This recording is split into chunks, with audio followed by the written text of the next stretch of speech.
first paragraph there. Up a bit more. Okay. Bit more. There we go, that's good. Okay, first of all, can everybody see that? If you're on the other side of the hall, you may need to move over to this side. Can you see okay? No. So please move over to this side. That's better. No. You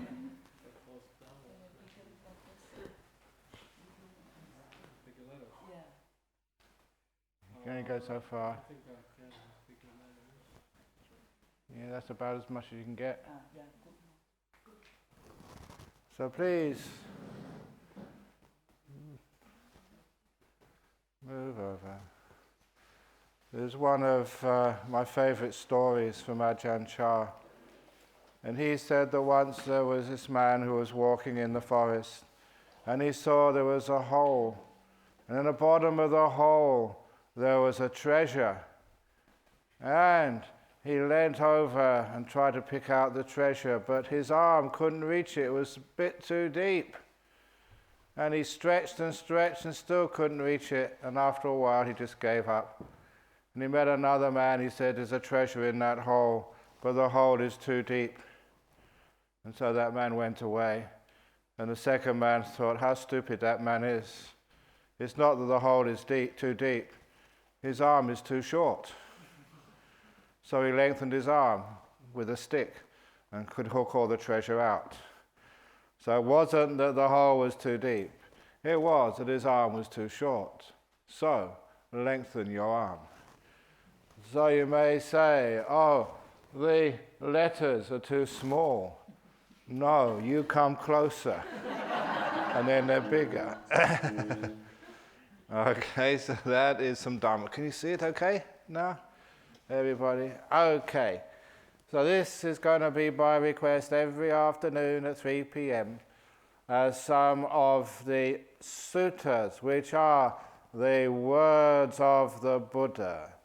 And so for the next 7 days, I think I just counted, we're going to be going through the compilation of suttas about the Eightfold Path, just core Buddhist teachings.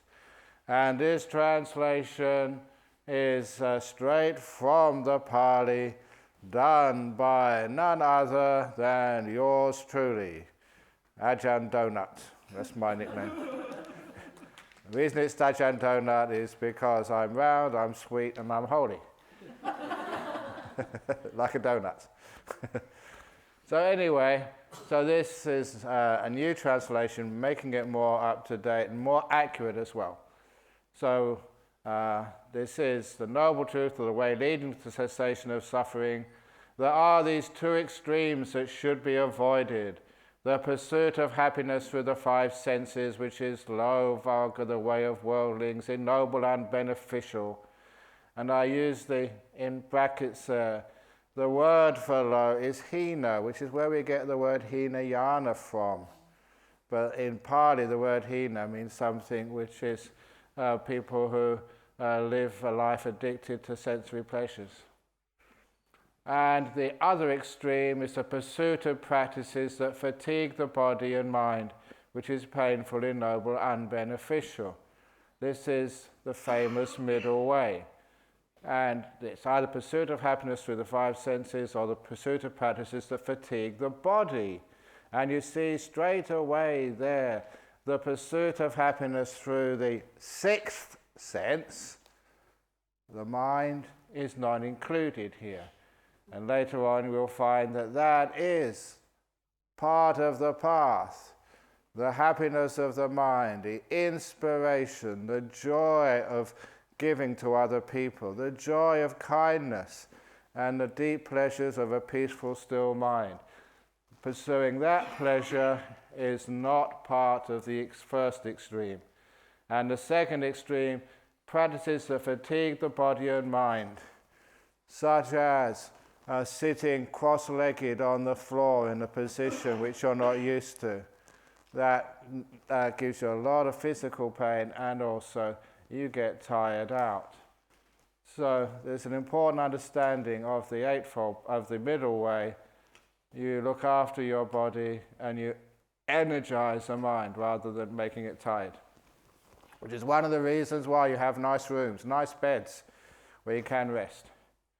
Without going to either of these extremes, the Buddha has awakened to the middle way, which gives rise to vision, wisdom, peace, understanding, enlightenment, and to Nibbana. Slow, my friend.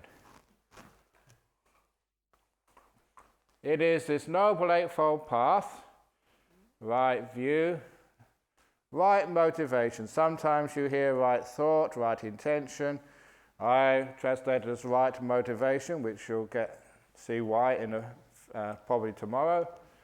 Right speech, right action, right livelihood, right endeavor instead of right effort, right mindfulness, and most importantly, right stillness, never right concentration.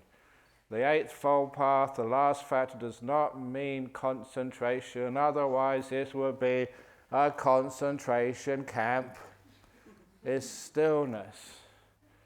This is that middle way awakened to by the Buddha, which gives rise to vision, wisdom, peace, understanding, enlightenment, Nibbana. And the pursuit of pleasure that is linked to the five senses, low, vulgar, coarse, ignoble, unbeneficial, is a state beset by suffering, frustration, despair, and fever. It's a wrong way. Disengagement from the pursuit of pleasure that is linked to the five senses, low, vulgar, coarse, ignoble, and unbeneficial, is a state without suffering, frustration, despair, and fever. It is a right way. And this is from verse 372, Dhammapada. The Noble Eightfold Path is the best of all practices. This is the only path for purifying insight. There is no other. It's the Eightfold Path. Follow this path and you will discombobulate Mara. And discombobulate is a very rare word, but it's one of my favorite words. And just as it sounds, it means it confuses, it sort of doesn't know, Mara can't find you on that path. In other words, it's something which gets you away from Mara. So many of you, it's hard enough for you to know ordinary English. So when I put the word discombobulate, people in Australia can like that word, but it does mean like confuse. Listen, the end of dying has been reached. I shall instruct you, I shall teach you the Dharma. Practice as you are instructed by realizing for yourself in this very life. Through direct understanding, you will soon enter upon and abide in that supreme goal of the holy life, for the sake of which people rightly go forth into monastic life, men and women, anybody. So this is the Eightfold Path, the middle way. So, right view. And many people argue between what's right view and wrong view. How to know right view from wrong view? First of all, after my parinibbana, after Buddha passes away, someone will think that the Dhamma has ended and you no longer have a teacher. This is wrong. After the Buddha's parinibbana, the Dhamma and the Vinaya. The Vinaya is the rules, the training. That will be your teacher. And that was such an important statement. It meant that after the Buddha passed away, the teachings will be your teacher. Not a monk, not a nun, not some big shot monk. The Dhamma is the teacher. Suppose someone were to say, friends, this is the Buddha's teaching, the Dhamma and the Vinaya, the discipline, that I heard myself from the Buddha. Then you should check this person's words with the sutras, and with the Vinaya. If they agree, then you should conclude that this is the teaching of the Buddha. So you don't just take what a monk or a nun or any teacher says, you check it out with the sutra and the Vinaya, see if it matches. If it agrees with the Sutra and Vinaya, then you should conclude this person has wrongly understood the teaching of the Buddha. You don't say the person is wrong. Oh, you just haven't understood it properly yet. Have a look again. Or suppose someone were to say, friends, I heard this from a community of senior monks with distinguished teachers. Then you should check this person's words with the Sutta and the Vinaya. If they agree, then you should conclude that it is the teaching of the Buddha. If it disagrees with the Sutta and the Vinaya, then you should conclude that this community has wrongly understood the teaching of the Buddha. Or suppose someone were to say, friends, I heard this from many learned elders who uphold the tradition. Then you should check this person's words with the Sutta and the Vinaya. If they agree, then you should conclude that this is the teaching of the Buddha. If it disagrees with the Sutta and Vinaya, then you should conclude that these elder monks have wrongly understood the teaching of the Buddha. Or suppose someone were to say, friends, I heard this from one learned elder. Then you should check this person's words with the Sutra and the Vinaya. If they agree, then you should conclude that this is the teaching of the Buddha. If it disagrees with the Sutra and the Vinaya, then you should conclude that this learned elder has wrongly understood the teachings of the Buddha. So what that is saying, it doesn't matter how many learned monks, what their status is, even if they say they've heard it from the Buddha's own mouth, that they shouldn't just be accepted, but you should check it with the authority in the Buddhist scriptures. So, here we go. Wrong view and right view. There is such a thing said in the sutras. What now is wrong view? There are some who state whatever is called sight, hearing, smell, taste, or touch, that is impermanent, unstable, non-eternal, and liable to change. That's the five senses. But what is called mentality, mano, or mind, chitta, or consciousness, that is the permanent essence, stable, eternal, not subject to change, the same forever and ever. That is the eighth wrong view in the Digha Nikaya, the Brahmajala Sutta, where they have the 63 wrong views. So that is specifically said to be like a wrong view by the Buddha in the first sutta, in the first collection of teachings. What now is right view? The Four Noble Truths. It is the understanding of the Four Noble Truths. Suffering, the origin of suffering, the cessation of suffering, and the way of practice leading to cessation of suffering, that is called right view. The good and the bad. We don't include the ugly, just the good and the bad. Okay, somebody laughed. What are the good and the bad, and what is their cause? So this is some right view on what is moral, what is immoral. Intentional killing, stealing, sexual misconduct, lying, malicious gossip, harsh speech, useless talk, desire relating to the five senses, ill will and wrong view. These are the bad. So you can see there's the first part of the five precepts, and instead of just lying, it's malicious gossip, spreading rumors around, harsh speech, calling someone a lazy pig. Anything which is like harsh speech. In other words, bad speech. And useless talk. And desire relating to the five senses, ill will and wrong view. These are the bad. The next one, the good. Wanting, aversion, and delusion. Those are the three kilesa. These are the cause of the bad. Refraining from intentionally killing living beings, stealing, sexual misconduct, lying, malicious gossip, harsh speech, and from useless speech. Contentment, loving kindness, and right view. This is the good. So instead of wanting, we have contentment. Instead of ill will, we have loving kindness. Instead of wrong view, we have right view. That's good.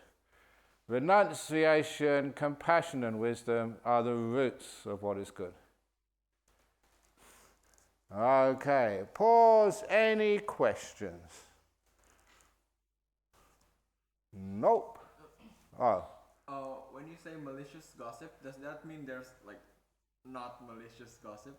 Indeed, there is unmalicious gossip. If you see someone going around Jhana Grove with an axe looking to sort of kill somebody, please gossip to the police and get them to come quickly. That's not malice because you want to save a person's life and save the person with the axe from doing bad karma. So basically just with the right intention. Exactly. The right intention means no malice there. You're trying to help somebody. But a lot of times there is malice in your gossip. Have you heard what Tashvan did? Why he's not here? And people love to hear rumors like that. Now that is malicious. So use good gossip. You know, if it's got a purpose to it, to help people, to lessen suffering, that is fine. Right view regarding the 5 components of existence. Now this is the 5 khandhas, and sometimes you think they're what do you usually call the 5 khandhas? The 5 groups. What else is it? What's the standard word? Because I use components of existence now. Anyway, sorry? 5 aggregates, yeah, that's the usual word. And 5 aggregates never makes much sense to me, because in Australia, aggregate means the stuff you put in concrete to mix it up. So instead, call it components of existence, which you put together and you get this human being as we know it.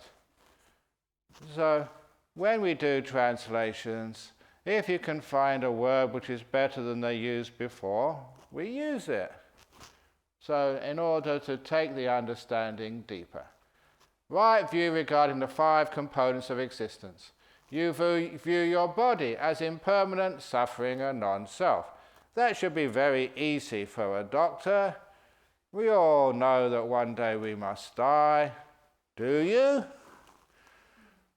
So why is it that when the doctor tells you, I'm sorry sir, you've got a cancer, you've only got a week to live, why don't you say, yes, I expected that?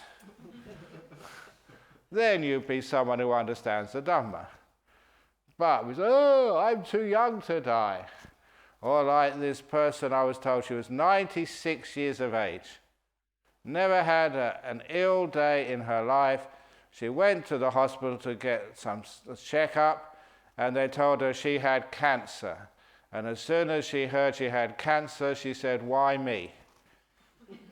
96 years of age, she got away with it. And now at 96, she said, why me? Why not? Yeah. Isn't Vedana normally translated as feeling? Yes, but it's not an accurate translation, so I'm translating it as experience. That is much closer. But anyway, it's true. I'm changing these translations to make it deeper, give it another understanding, another more accurate sort of description. So we regard experience. This is what you experience for your senses. That's, we might say human beings. And we've got different human beings. You might classify them according to men and women, according to the races they come from. These days everyone gets mixed up, so it's really hard to say who's Asian, Caucasian, African. So we're all a bit of each these days, which is nice. So that's just the different classifications of human beings. The feeling, which is usually the pleasure, the pain, or the in-between, that is just a classification of just what they're talking about here, which is the experience of the world, how you experience stuff. So you regard experience as impermanent, suffering, and non-self. Your experience of life, it's always changing. And it's suffering, because you never get what you want. If you do, it doesn't last long enough. Oh, that's the nature of, I almost get happiness, and then it's taken away from me. It doesn't last. and it's non-self. If it was mine, I could control it. I can't even control the monks in my monastery, because it's not my monastery. It's not even my monks. It's not even my body. That's why it gets sick when I don't want it to. So, you regard experience as impermanent suffering, and the word which I think I said the first day, nanya. None your business. So my experience is none of my business. It just does its own thing, and I just got to just go with it. I can't control it. It doesn't belong to me. You regard perception as impermanent suffering and non-self. And you regard will, that's the sankhara. Sometimes they call it mental... sorry? Mental formations. Mental formations, yes. But if you look what the Buddha said, the main mental formation which it refers to is the will. And I remember I wanted to put it a mental volitions or volitional formations, but that is just too complicated. And if you don't agree with that, go and complain to Ajahn Brahmali, who convinced me, and he's got a good point, that this is will. Get it clear so we understand what it really means. And he's got a point. So you regard will as impermanent suffering and non-self. And that's a very powerful translation, because we think that the will belongs to me, that you can control your will. Ha ha ha. You'll soon find out that your will, just like experience and the body, is out of control. That's scary. And it is suffering. And this is one of the reasons I say don't put forth effort. In other words, don't encourage your will when you're meditating. You're encouraging something which is a problem. You let go, which is calming your will down. And when you calm your will down, then amazing things happen. And you regard consciousnesses, not consciousness, but a whole 6 different types of consciousness, consciousnesses, as impermanent suffering and non-self. Because those of you who've done a little bit of study, there is sight consciousness, there is sound consciousness, there is smell consciousness, there is taste consciousness, and there is feeling, body sensation consciousness. And those are totally different. And there is mind consciousness. 6 totally different types of consciousness. And if we call it consciousness, what people tend to think there's some underlying unifying consciousness which is being referred to. No, it's consciousnesses, plural. So that makes it, even so far, you can see with a bit of more accurate translation, you get far deeper understanding of what the Buddha is saying. That is right view. Unprofitable questions. It's good to ask questions, but some questions don't lead you anywhere. If anyone should say, I will not become a practicing Buddhist, and this is actually from the words of the Buddha, until I discover whether this universe is eternal or not, finite or infinite. Or that's one of the reasons why Stephen Hawking is not a Buddhist. I got that from one of his best friends, my friend Bernard Carr. He's still finding out. He's waiting till he finds out whether the universe is eternal or not. Finite or infinite, or whether my permanent essence and my body are the same. Instead of using soul or self, what it really means is a permanent essence inside of your body or mind somewhere, an essence of you. And that is pretty close to the word atta, an essence. And here the idea is that there's some essence in you which was there before you were born, there afterwards, which does not change. Everything around you, how it expresses itself, changes, but not the essence itself. So that's the idea of self. And atta, no self. But that, or no soul, so I usually call it no permanent essence. The permanent essence and my body are the same. Or my permanent essence is one thing, but my body is another. Or whether the Buddha persists after death, does not persist after death, both persists and does not persist after death, whatever that means, or neither persists nor does not persist after death. If any of you have been to India, you know that their philosophy is highly developed, and where we'd have two choices, they see another third choice, fourth choice, and this is one of the ones. It exists, doesn't exist, neither exists nor not exist, or not neither and neither of any of them together, whatever that means. And that person would die before they found out. Now in the sutras you may remember that wonderful phrase, a person shot with an arrow. That doesn't make sense to modern people. How many people working in a hospital have found people shot with an arrow? But, so we use the essence of the simile, but just make it more relevant to today. Suppose a person was shot with a gun, and medics would come to help them. Then that person said, hang on a minute, who pulled the trigger? What type of gun did they use? And why did they shoot me? Moreover, let me see your medical qualifications first. I will not let you treat me until you answer all these questions. And that person would be considered to have wrong view and might die before those questions were answered. So it's the same simile, the essence is there, but make it more relevant. Therefore, one who seeks her own... Hey, where'd it go? Too far down, I think. Oh, yeah. Therefore, the one who seeks her own welfare should pull out this bullet, the bullet of unhappiness, pain, and suffering first.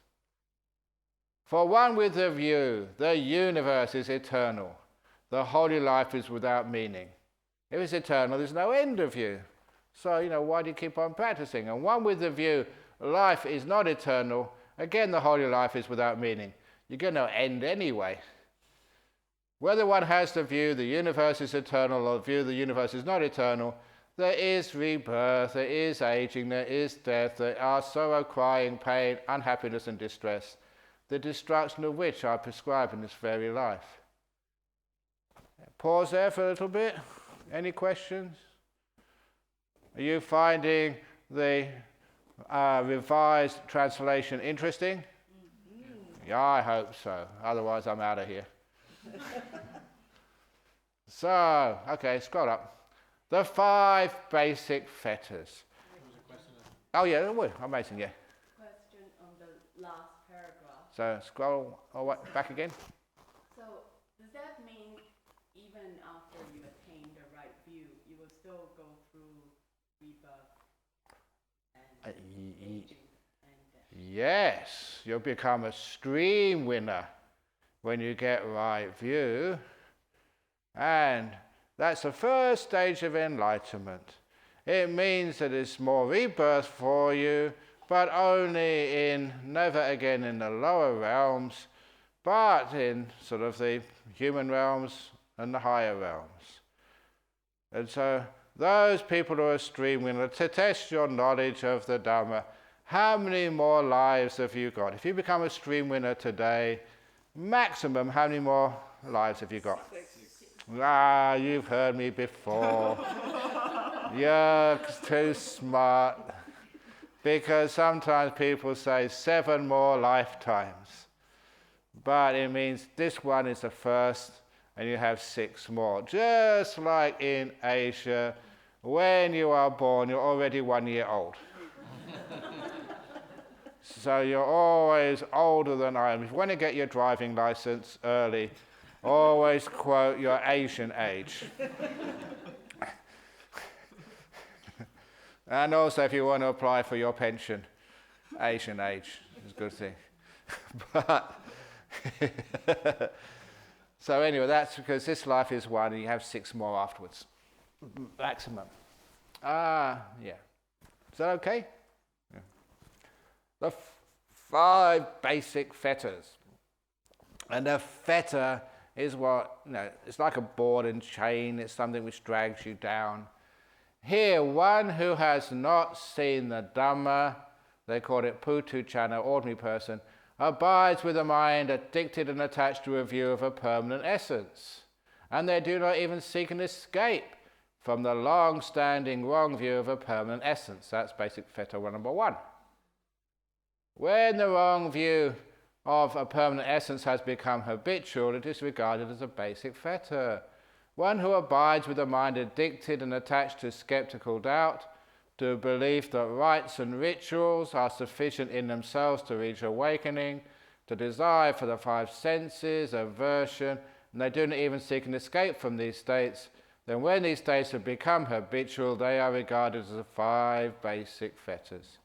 So those are the ones which keep you getting reborn again and again and again.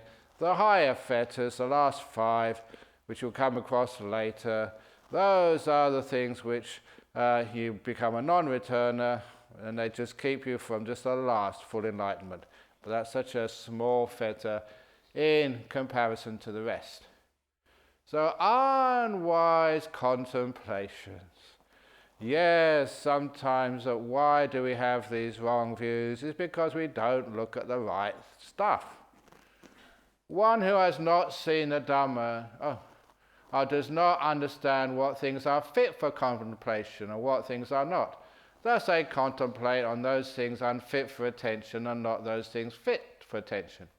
This is how you contemplate unwisely. Did my soul exist in the past? Did my soul not exist in the past? What was my soul in the past? How was my soul in the past? Having been what did my soul become in the past? Shall my soul be in the future? Shall my soul not be in the future? What shall my soul be in the future? How shall my soul be in the future? Having been what shall my soul be in the future? Well, you are inwardly perplexed about the present thus. Is this my soul? Is this not my soul? What is this soul? How is this soul? Where has this soul come from? Where will it go? Why are those unfit for attention? It's because every one of those types of questions assumes that the soul exists, only we're not quite sure where it exists or how it came from. The soul being a word for permanent essence. So it always assumes there is such a thing as a soul. Yeah. So when the Buddha said permanent essence, Yeah. it only means the soul, or? Yeah, because to write permanent essence so many times in that, there was just too much. So it's what a person assumes to be a soul, the permanent essence, Because the real you. Because in physics, energy is never created nor destroyed, right? That Yeah. means it's ever changing. Yeah, And that refers to a non-permanent essence. yeah. But now you've got into this physics question. This is not the energy to do with the mind, the energy of this universe. And it's mass energy, because you know that mass stuff can be converted into energy, energy into mass. That is the basis of the nuclear bombs or nuclear energy. So, if mass energy can't be created or destroyed, where did this universe come from? It can't come from nothing, can it? Because you can't create energy or mass. But there is something in physics. It's called negative energy, and the best example of that, which many of you know, is called potential energy in your high school physics, if you remember that. And potential energy is like a massive object in a gravitational field. Think Ajahn Brahm sitting here, a massive object in a gravitational field. Now, to send me into outer space, to get this body out of that gravitation, I have to lose a lot of energy. What would happen if the amount of energy it took to take me out of this gravitational field was exactly the mass energy of this physical body? In other words, I was a zero sum. my negative energy and positive energy totally balanced. And the story was, I was giving another seminar here in Perth with our local professor of physics, that was David Blair, and I said to him, what would be the case if all the negative energy in this universe totally equaled the amount of positive energy? So that if all the stars and the cosmic gas and the planets and the asteroids, if they all could somehow come together and they'd all totally cancel out into nothing. And I remember that moment when he turned around and said, my goodness, you're up to date, Ajahn Brahm. Omega equals 1. I got it. This is modern physics. The big shrink, right? Sorry? The big shrink. If it's a big shrink, it all come together, a big whimper. Whoop. And I say big whimpers, whatever. If you get everything in this universe, it's zero. It came from nothing. And it's totally balanced, a zero-sum game. And if it all could come together, it would not explode. There wouldn't be a big lump of energy or big solid mass left. It would just all disappear. Nothing left. We come from nothing. We go back to nothing. And that's why somebody today at lunch over at Jhana Grove, I told them one of the deepest sayings, and this is not from the suttas, not the word of the Buddha, this is the word you see on t-shirts. And it was, nobody is perfect. That was the first line. Second line, I am a nobody, anatta. Therefore, I'm perfect. And you can change that. Nothing is perfect. There's nothing here, therefore this world is perfect. So if you want to be perfect, nobody is perfect. If you are a somebody, you've got a sense of self, then you're not perfect, baby. But when you realize you're a nobody, no one in here, nobody's perfect, I'm a nobody, therefore I'm perfect. That's the Four Noble Truths, enlightenment. Okay, where are we going? Okay, the 6 views about the soul. When you attend unwisely that way, you think there's a soul there somewhere, you're just trying to find out where it is. It's just like searching for the Loch Ness Monster. Have you heard about the Loch Ness Monster? Yeah, it's just, you know how much Scottish people like their whiskey? They invented it.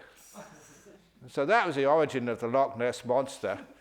A few Scotsmen a bit too drunk, let's see anything.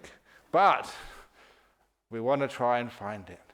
And they've had expeditions. They've had sonars going to the deepest parts of that loch. And they haven't had any evidence yet of the Loch Ness Monster. They still keep looking. Just because they haven't found it does not prove it doesn't exist. It could be hiding. But that's the trouble with this idea of a soul. Is it this, is it that? If you think you have that idea, you can never disprove it. It's just looking the wrong way. So the 6 views about the soul.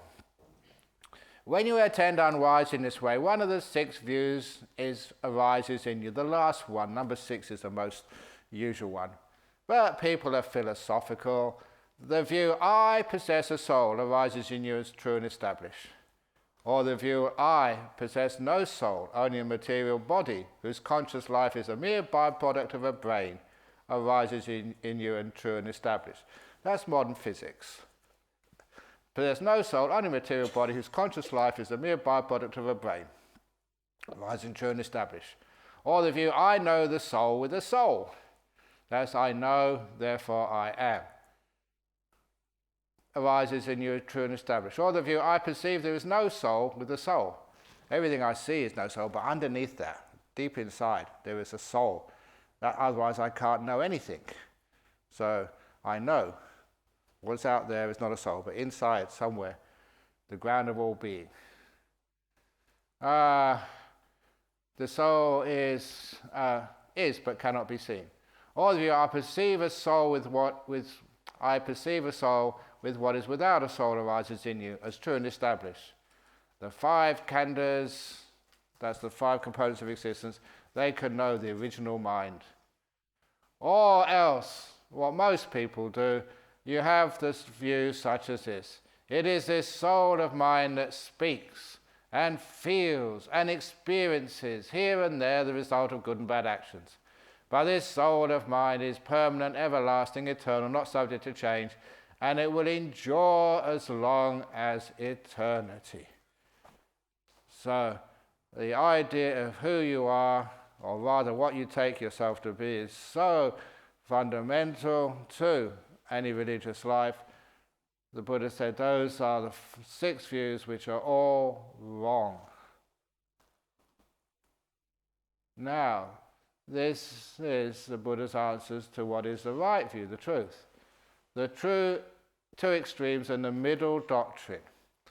Venerable Sir, it is said, right view, in what way is there a right view?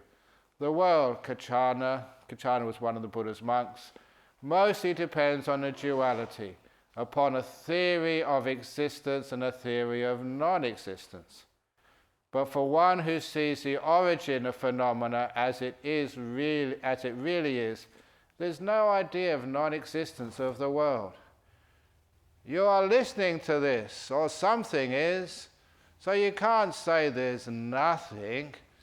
There is conscious existence, experience. You can feel this. This is direct experience. You can't say there's nothing.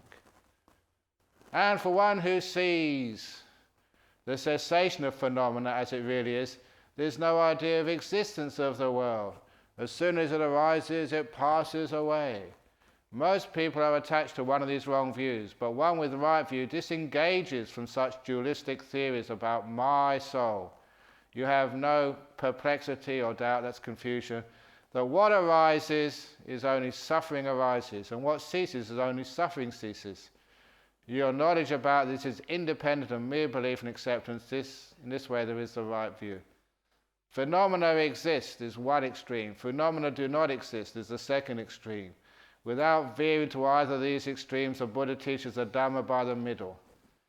A process, not nothing, not something, but the third way. A process, not nothing. Many people who accuse Buddhists of saying, you believe in nothing, there's nothing there at all, nothing. It's wrong, there is something. Otherwise there wouldn't be any suffering, you wouldn't be here. But there's not something either. In between, not a thing, not total nothingness, but a process. And that process is called dependent origination. With delusion as a cause, volition arises, a cause and effect sequence. If there was a soul, a permanent essence, would there be what belongs to a soul, its attributes? Yes, Venerable Sir. This is a little bit of philosophy. You know a thing, but not what it is, but by what it does. So a hammer, you know it's a hammer by what it does, what its purpose is. To beat on something. You know a chair is something to sit on. So it's by what it does. So it's attributes. So if there was a soul, would there be what belongs to a soul, its attributes? Yes, Venerable Sir. Or if there were what belongs to a soul, would there be a soul? Yes, Venerable Sir. Since a soul and any attributes of a soul are not apprehended as true and established, then this basic belief, this is the soul, this is the world, after death I shall be permanent, everlasting, eternal, not subject to change, I shall endure as long as eternity, would it not be utterly and completely foolish belief? And what you said earlier about physics, you can't say there's nothing in this universe, you're sitting on planet Earth. But you can't say it really is something, because everything comes together and it all vanishes into nothing. Just like the material world. This thing called your 5 components of existence. They come from nothing. And they just are processed in the meantime. and they will go back to nothing. And a few years ago, it's actually just before I went to Indonesia some years ago, this friend was having an argument with me, and they were just a Christian. And they said, you know, Ajahn Brahm, you have to admit, nothing is better than God. And I said, yes, I agree with you. Nothing, emptiness, the ending of all things, nothing is much better. And he said, that is not what I meant. But what I meant. So, anyway, where we go. Such speculative beliefs are called the thicket of views, the wilderness of views, the contortion of views, the procrastination of views, the fetter of views, because they seem to be grounded in reality, and they are a thicket. A thicket means like bushes, really prickly bushes. You try and go through them, you get scratched. They're almost hard to get through. Those speculative beliefs, they're just a big barrier. The wilderness of views, there's nothing really helpful there. The contortion of views. Contortion, you have to twist this way and twist that way to try and keep that view. And the fetter of views, because they don't allow you to. Procrastination of views. I don't know actually why I put that word in there. I think that was Bhikkhu Bodhi's word or something.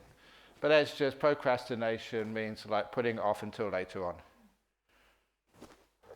The fetter of views. Shackled by the fetter of views, the unenlightened person is not freed from birth, aging and death, from sorrow, lamentation, pain and unhappiness and distress. They're not freed from suffering, I say. Now, the unenlightened worldling might experience revulsion from this body, let its importance fade away, and be liberated from this body. In other words, you see this body. Why? Because growth and decay are seen in this body. It is born and it dies, that's obvious. So after a while, you don't really care too much about this body. But that which is called mind, or mentality, or consciousness, those words, if you want to know, are chitta, mano, vijnana. The unenlightened worldling is unable to experience revulsion towards it, let its importance fade away, and be liberated from it. Why? Because for a long time, you have held, appropriated, and grasped the wrong view. This chitta, or mind, or consciousness, whatever you call it, is mine. This I am. This is my permanent essence. I didn't put it in here, but that's where you get that story which every member of Ehipassiko knows, the Indonesian, the Cacing story of the worm in the pile of cow shit, who his best friend from a former life tried to save him. Say, come with me to heaven, I can take you out of your cow shit to this beautiful heavenly realm. And the worm said, before I go with you, friend, I want to ask one question. Up in this heaven, is there any cow shit up in heaven? Of course not. We don't have filthy things in the heaven realms. And so the little worm says, then I am not going. I like my shit. It's warm, it's fragrant, it's my home, it's my food. And that's such a wonderful story because you try to pull people out of their wrong views, but no. My shit is warm and fragrant. That's such a lovely story. Suppose a fire was burning in front of you. Sorry, question. Oh yeah, sorry. Yeah, go on. Sorry, I'm back. Yeah. The manifest, of I, Yeah. This is in myself, I am. Yeah. And this is myself. Yeah. That three manifest will are normally quite difficult to differentiate. This is mine is quite obvious. Yeah. Because this cup belongs to me. That's Yeah. one I. But this I am, and this is myself. Yeah. This is my your translation is this is my Yeah. essence. How can you use one example to illustrate that three differentiation? I'm normally quite confused with that three. Okay. Here we go, and the Buddha's answering your question for you. Suppose a fire were burning in front of you. Would you know that a fire was burning in front of you? Yeah? If someone asked you what this fire burnt in dependence upon, how would you answer? You would answer the fire was burning depends on the fuel of grass and sticks. If the fire was extinguished, would you know the fire was extinguished? Yes. If someone then asked you where that fire went when it was extinguished, did it go to the east, west, north, or south? How would you answer? The question makes no sense. That fire burnt in dependence on its fuel of grass and sticks. When that was used up, not getting any more fuel, it became extinguished. It didn't go anywhere. So where does an enlightened one go after death? The question makes no sense. So this I am, what is this I? It just comes up because of 5 components of existence, cause and effect. When those causes disappear, your sense of I vanishes. It's not there anymore. So it's just a process. When the cause of that process goes, then you go to this. Later on, you'll find another little quote from the Buddha. This was to Agiwachagota. And there, he was talking to Agiwachagota, and the simile was similar to this one. Actually, this is the real one. This is just an adaptation of that sutta. That suppose you see a candle flame. And what is a candle flame? And a candle flame is just the result of 3 causes: the wick, the wax, and heat. When they come together, you have a flame. It has no independent existence other than the coming together of wax, heat, and a wick. If one of those is taken away, the wick is burnt up, the fuel of wax is exhausted, or the wind blows the heat away, then the flame is extinguished. And where does the flame go? Does it go get reincarnated in another candle somewhere? Does it go up to the heaven realm where all good flames live happily ever after? Or does it go to hell to join all the other bad flames which burnt down tower blocks in England? What does it do? The question makes no sense. It just goes out, that's all. So when you say, this I, you take yourself to be, when its causes disappear, then you, the I, vanishes. Where does it go? Nowhere. No more than where the flame goes. So how you answer the I am, one of the questions in there, which is the right consideration, is not who am I, but what do I take this self to be? You don't assume its existence. This concept, this perception of an I, what exactly is it?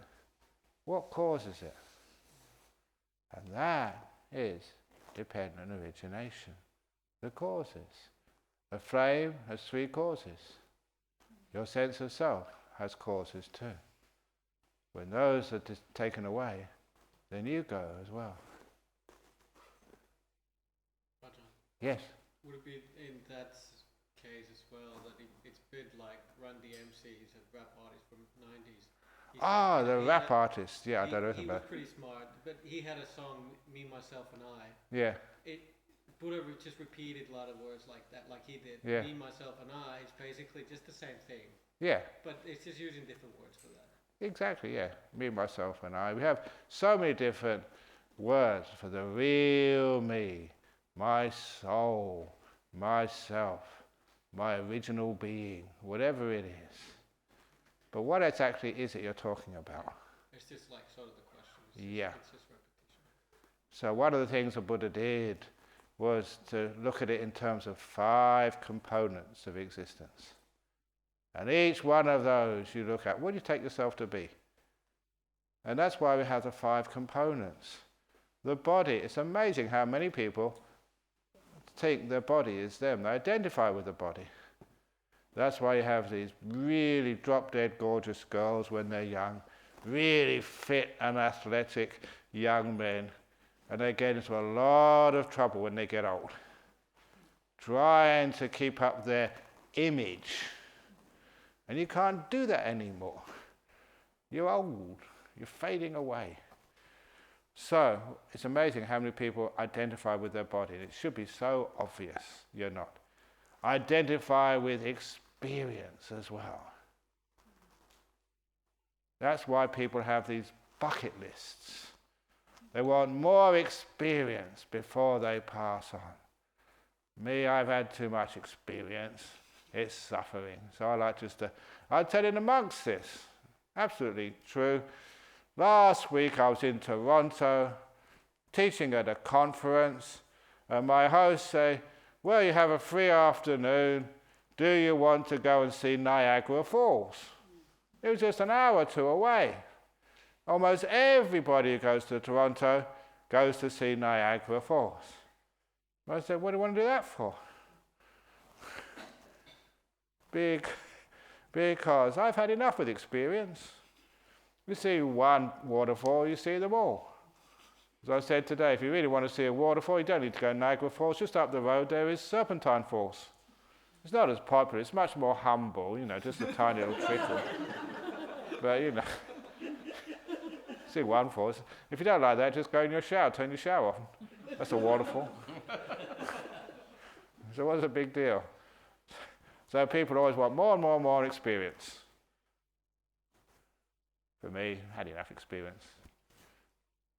So that is, we say experience is my permanent essence.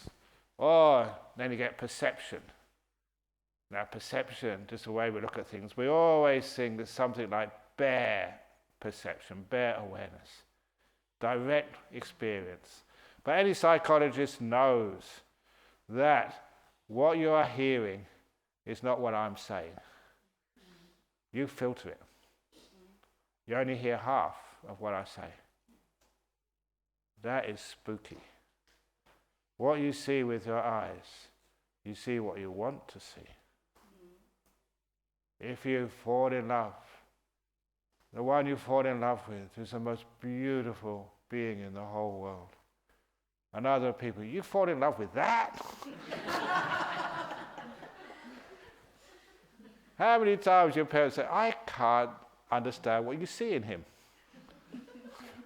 And you think your parents are crazy? You're the crazy one. You see what you want to see. And when you fall out of love and go through divorce, how many times, I don't know, why did I marry that guy? I must have been crazy. Yes, you were crazy. And you can only see the bad things in him. Can't see the good things. It's great being a monk because I know both people. They're really good people. They're not perfect. They've got their faults. But why can't you see the faults when you fall in love? You can't. When you see their good parts, when you get divorced and you hate the person. How can you do that? They're not perfect, they're okay. But that's what happens. We see what we want to see. That's one of the reasons I say, the romantic places in the world, nightclubs, walk by the river, candlelight dinners, or I added a fourth one now, when you're drunk. Each one of those places, the first three are always dark. So you can't really see what you're falling in love with. And the fourth one, when you're intoxicated, again, you don't really know what's going on. So it gives your mind the freedom to see what you want to see. This is my soulmate. We were meant to be. It was a partnership made in heaven. At last, this one years ago, I can't believe sort of rubbish people say. She was about 50. And she said, I know he's out there somewhere. I know my soulmate, the one I'm meant to be, is out there somewhere. After 50 years, you haven't found him? Can't you understand he's not there? Think the imagination, but no, people like to be romantic. I'm sure that somewhere out there. And it's just not girls, boys have the same stupidity as well. I think it's 4 o'clock now, so you want to continue. Oh yeah, okay, yeah, better begin. So, where does enlightened one go after death? This question makes no sense, but I know where I go at 4 o'clock, and that's to do interviews. So that's enough for now. Views and discussions about the soul are coming tomorrow. Same place, same time. Any other question before we finish off? If you have it, write it down on a piece of paper. Discuss it tonight. Sadhu, sadhu, sadhu. Very good. Okay, we have some interviews now.